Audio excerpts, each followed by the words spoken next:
Arguments are very common in everybody's life, but some arguments can put effect on relations and some can provide knowledge to others. Here I would like to talk about an argument last month on the construction of overbridge in my hometown.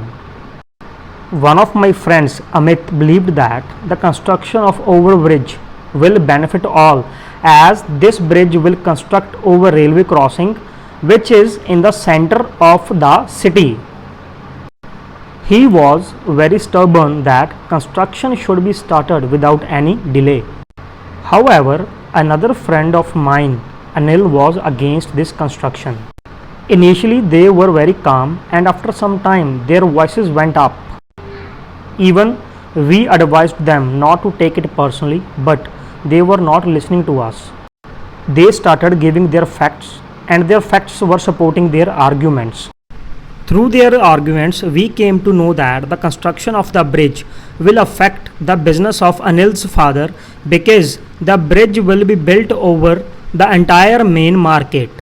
Even the railway crossing which connects two parts of our town would be closed by constructing fence, due to which the passage of people through railway crossing will be prohibited completely, and people from other part of town will have to cover long distance to enter into town. Hence it would affect shoppers' business. Also, the value of their property would reduce and no MNC would show interest to invest in that area because of the movement of limited people. However, Amit's concern was that people have to wait for long time at railway crossing during the passage of train, and even during summer season it becomes too difficult to stand under strong sunlight.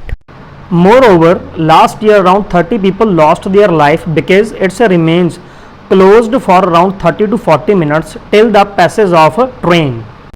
Keeping this situation in mind, the residents of my hometown have requested government to build this bridge to solve the issue of a railway crossing.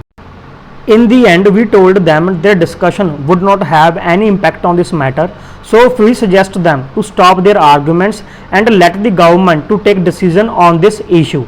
After their arguments, I realized that it would be too difficult to take decision for the government because this construction will affect people's business very much. In the evening, we came to know that the government of our state has opened a tender to construct a bridge, and I can see the pain on Amit's face as this construction was going to affect his father's business. So this was the argument between my friends, and fortunately it had not put any adverse effect on their friendship.